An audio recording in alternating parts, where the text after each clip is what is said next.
Recently Pakistan और USA के दरमियान एक ट्रेड एग्रीमेंट साइन हुआ है। इस ट्रेड में एग्रीमेंट के मुताबिक अब पाकिस्तान की जो भी प्रोडक्ट यूएसए में एक्सपोर्ट होगी उस पर 19% इम्पोर्ट ड्यूटी या टैरिफ लगेगा। इससे पहले अप्रैल 2025 में अमेरिकन प्रेसिडेंट डोनाल्ड ट्रंप ने बहुत से कंट्रीज के लिए टैरिफ्स इंक्रीज कर दिए थे और उन्होंने अनाउंस किया था कि पाकिस्तान पे 29% टैरिफ्स लगेंगे, लेकिन इन न्यू टैरिफ्स पे की इम्प्लीमेंटेशन उन्होंने 3 मंथ्स के लिए रोक दी गई थी और कंट्रीज को ये कहा था कि वो यूएसए के साथ आएँ और उसके साथ एक एग्रीमेंट करें, नेगोशिएट करें और फिर एक ट्रेड एग्रीमेंट साइन करें।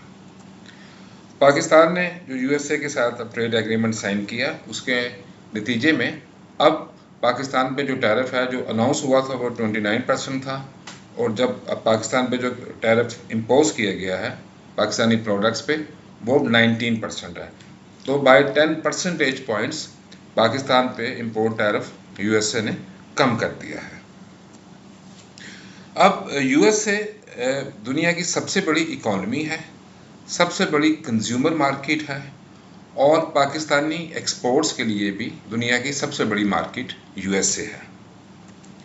यही वजह है कि जो अब रिसेंटली ट्रेड एग्रीमेंट यूएसए के साथ साइन हुआ है, इससे पाकिस्तान की यूएसए पे जो एक्सपोर्ट जाती हैं और फिर पाकिस्तान की ओवरऑल एक्सपोर्ट्स पे, इकॉनमी पे और पाकिस्तान में जो फॉरेन इन्वेस्टमेंट है उसके ऊपर उम्मीद की जा रही है कि बड़ा गहरा और अच्छा असर पड़ेगा। अब पहले बात करेंगे कि जो पाकिस्तान एक्सपोर्ट्स करता है यूएसए को, उस पर क्या असर होगा। आप स्क्रीन पर देख सकते हैं, ये हमने डाटा आपके साथ शेयर किया है। गुज़श्ता 5 सालों में पाकिस्तान और यूएसए के दरमियान ट्रेड क्या होता रहा। इस डाटा का सोर्स यूएस सेंसस ब्यूरो है, जो कि यूएस गवर्नमेंट का ऑफिशियल सोर्स है। अब आप ये देख सकते हैं बार्स में, ब्लू बार हैं वो पाकिस्तान की एक्सपोर्ट्स को रिप्रेजेंट कर रहे हैं, येलो बार जो है वो पाकिस्तान जो इंपोर्ट करता है यूएसए से उसको रिप्रेजेंट कर रहे हैं, और ग्रे बार ओवरऑल जो बायलैटरल ट्रेड है उसको रिप्रेजेंट कर रहे हैं। तो आप ये देख सकते हैं कि हर साल ब्लू बार का साइज येलो बार से ज़्यादा है।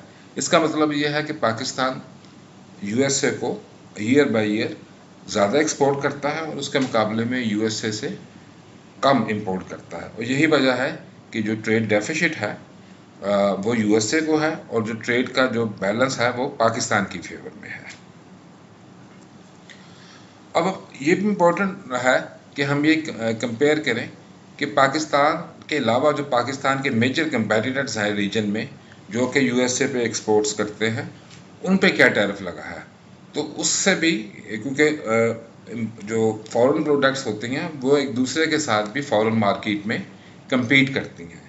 तो पाकिस्तान के अगर आप मेजर कंपेटिटर्स को देखा जाए, जैसे कि हमने इस टेबल में आपको बताया है, तो उनके साथ अगर आप कंपैरिजन किया जाए तो ये चीज़ सामने आएगी कि पाकिस्तान पे बहुत से कंपेटिटर्स के मुकाबले में कम टैरिफ लगा है।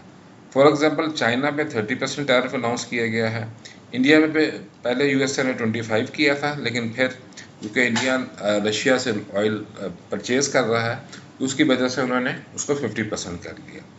इसी तरह कंबोडिया और थाईलैंड, इन दोनों पे भी 19% है जो पाकिस्तान के बराबर है। वियतनाम, बांग्लादेश और श्रीलंका पे 20% है और तुर्की पे 15% है।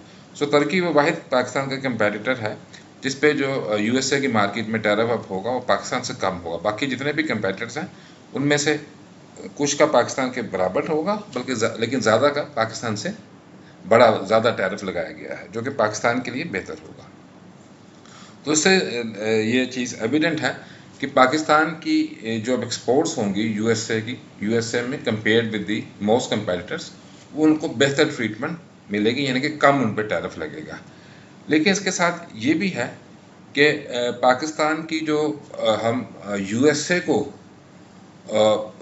की अपनी भी डोमेस्टिक इंडस्ट्री है, पाकिस्तानी प्रोडक्ट्स ना सिर्फ फॉरेन प्रोडक्ट्स के साथ compete करती हैं यूएसए की मार्केट में, बल्कि यूएसए की डोमेस्टिक इंडस्ट्री के साथ भी करती है। अब क्योंकि टैरिफ पाकिस्तान पे 19% है, जो इन इटसेल्फ बड़ा टैरिफ है, कंसिडरेबल टैरिफ है, तो इससे पाकिस्तानी प्रोडक्ट्स को यूएसए की प्रोडक्ट्स जो हैं, अपनी प्रोडक्ट्स यूएसए उनके साथ compete करना मुश्किल हो जाएगा, क्योंकि उससे पहले पाकिस्तानी प्रोडक्ट्स पर टैरिफ बहुत कम था, जिसको हम आगे जाके आपको बताएंगे। लेकिन इसके बावजूद पाकिस्तान में हालांकि कंपेटिटर्स के मुकाबले में टैरिफ कम लगेगा, लेकिन यूएसए में अपनी एक्सपोर्ट इंक्रीज करने में पाकिस्तान को दो बड़ी प्रॉब्लम सामने आएंगी। एक तो यह है कि पाकिस्तान यूएसए को जो प्रोडक्ट्स एक्सपोर्ट करता है वो बहुत कम प्रोडक्ट्स एक्सपोर्ट करता है, बहुत ज़्यादा प्रोडक्ट्स एक्सपोर्ट नहीं करता। ये आप देख सकते हैं कि 2024 में पाकिस्तान ने जो मुख्तलिफ प्रोडक्ट्स यूएसए को एक्सपोर्ट्स की थी, इसमें हमने उनकी एक्सपोर्ट वैल्यू भी बताई है मिलियन यूएस डॉलर में, और साथ साथ जो पाकिस्तानी प्रोडक्ट्स ने टैरिफ फेस करते थे पहले, वो भी बताया है कॉलम नंबर 3 में, और कॉलम नंबर 4 में जो अब टैरिफ है, और वो इस वक्त जो है वो टैरिफ वो फ्लैट टैरिफ है, यानी कि पाकिस्तान जो भी एक्सपोर्ट करेगा उस पर एक जैसा टैरिफ लगेगा। पास में ऐसा नहीं था। बहर अगर आप पाकिस्तान की प्रोडक्ट्स की कंपोजिशन देखें तो 5.4 बिलियन की हमारी टोटल एक्सपोर्ट्स हैं यूएसए को, उसमें से टेक्सटाइल और गारमेंट का शेयर 4.18 बिलियन है, यानी कि 75% से ज़्यादा हम जो प्रोडक्ट एक्सपोर्ट कर रहे हैं वो टेक्सटाइल है। अब उसके बाद आप नीचे आएँ तो 4 बिलियन से आप एकदम नीचे जो सेकंड नंबर पे हमारी प्रोडक्ट है वो है लेदर प्रोडक्ट्स। तो लेदर प्रोडक्ट्स हम यूएसए को एक्सपोर्ट करते हैं, वो सिर्फ 186 मिलियन डॉलर के करीब है, जो कि बहुत कम है। इसके अलावा और अगर नीचे हम आ जाएं तो फर्नीचर, सर्जिकल इक्विपमेंट, आर्टिकल्स और प्लास्टिक, राइस और कुछ और प्रोडक्ट्स हैं, तो पाकिस्तान इनमें जो यूएसए में एक्सपोर्ट कर रहा है बहुत कम, अ फ्यू मिलियन डॉलर की एक्सपोर्ट कर रहा है। USA is a big market, लेकिन हम उस मार्केट से ज़्यादा फ़ायदा नहीं उठा सके। उसकी वजह यह है कि हम ग्लोबली बहुत कम एक्सपोर्ट करते हैं, हमारी सप्लाई जो साइड है, सप्लाई लाइन है, वो बहुत लिमिटेड है।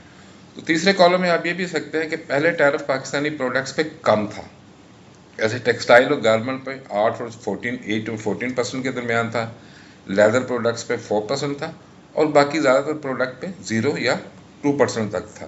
तो अब टैरिफ पाकिस्तान पे इंक्रीज़ हो गया, लेकिन पाकिस्तान के बाकी कंपेटिटर्स पे भी इंक्रीज़ हुआ है, तो इसका एक मिक्स्ड आउटकम होगी। दूसरी तरफ देखें, जो पाकिस्तान के कंपेटिटर्स हैं, अगर उनकी यूएसए में एक्सपोर्ट देखें तो पाकिस्तान के मुकाबले में बहुत ज़्यादा है। तो आप कंपेटिटर्स की पोजीशन आप देख सकते हैं कि सिर्फ श्रीलंका एक कंट्री है जिससे पाकिस्तान की एक्सपोर्ट्स यूएसए में ज़्यादा है। बाकी आप देख सकते हैं चाइना, वियतनाम, इंडिया, थाईलैंड, इनकी यूएसए बहुत ज़्यादा एक्सपोर्ट है, और इवन बांग्लादेश की एक्सपोर्ट्स भी यूएसए को पाकिस्तान से ज़्यादा है। क्योंकि हम एक्सपोर्ट कम करते हैं, लिहाजा हमारे लिए ज़्यादा फ़ायदा लेना भी कंपेटिटर्स के मुकाबले में अगर टैरिफ कम है तो वो मुश्किल होगा। दूसरा एक इम्पॉर्टेंट चीज़ ये है कि जो टैरिफ जो है 19%, उसमें नॉन टैरिफ बैरियर शामिल नहीं है। तो पाकिस्तानी प्रोडक्ट्स पे जो यूएसए में नॉन टैरिफ बैरियर, जिनको एंटी बीस कहा जाता है, तो वो भी Pakistani products will continue to face. NTBs क्या होते हैं? एंटी बीस बेसिकली एक स्टैंडर्ड है कि अगर कोई फॉरेन प्रोडक्ट ने किसी कंट्री में जाना है, वहाँ पे it is allowed to sell, तो उसको वो स्टैंडर्ड्स को मीट करना चाहिए।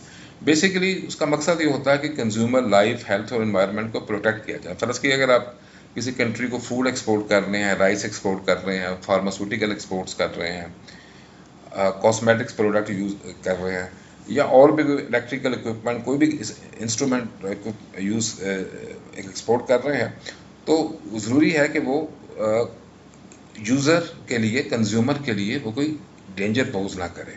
तो उसके लिए कंट्रीज जो है वो एक स्टैंडर्ड्स बनाते हैं कि प्रोडक्ट अगर वो स्टैंडर्ड मीट करेगी तो फिर उसको आने दिया जाएगा। और यूएसए क्योंकि एक डेवलप कंट्री है, और डेवलप कंट्रीज़ के स्टैंडर्ड्स बहुत ज़्यादा स्ट्रिंजेंट होते हैं, जो कि पास में भी पाकिस्तानी प्रोडक्ट्स के लिए फेस करना मुश्किल रहा है। इसके अलावा एक और इम्पोर्टेंट चीज़ जो है वो है ऑयल एक्सप्लोरेशन। जैसे कि ये कहा जा रहा है, खासतौर पर प्रेसिडेंट ट्रंप ने ये कहा है कि एक यूएसए और पाकिस्तान एक जॉइंट कंपनी सेटअप करेंगे कि जो पाकिस्तान में ऑयल रिजर्व्स हैं उन पे ऑयल एक्सप्लोरेशन करेगी। तो ये एक अच्छा इकदाम है, बल्कि इससे भी अच्छा इकदाम ये हो सकता है कि क्योंकि अगर हम इसको ज़रा थोड़ी ब्रॉडली देखें तो ऑयल के अलावा भी पाकिस्तान में बहुत से मिनरल्स हैं। तो और मिनरल्स को एक्सप्लोर करने में मेजर जो एक प्रॉब्लम है वो है कैपिटल डेफिशिएंसी, क्योंकि इसके लिए बहुत ज़्यादा ही एक्सपेंसिव इसका इक्विपमेंट होता है। तो अगर यूएसए कंपनीज पाकिस्तान में आ जाती हैं और जॉइंटली पाकिस्तान के साथ ऑयल एक्सपोर्ट करती हैं और एक्सप्लोर करती हैं और बाकी मिनरल्स भी एक्सप्लोर करती हैं, so that can give a big boost to Pakistan economy, particularly जो बलूचिस्तान प्रोविंस है which is very rich in minerals, और जहाँ पे हम सबको मालूम है कुछ सोशल और पॉलिटिकल इश्यूज भी हैं, तो उसको बलूचिस्तान की डेवलपमेंट में इसको बहुत ज़्यादा हेल्प मिलेगी। उम्मीद है आपकी आज की वीडियो पसंद आई होगी। आपसे रिक्वेस्ट है कि काइंडली मेरे चैनल CSS प्रिपरेशंस को सब्सक्राइब कर लें। Thanks for watching.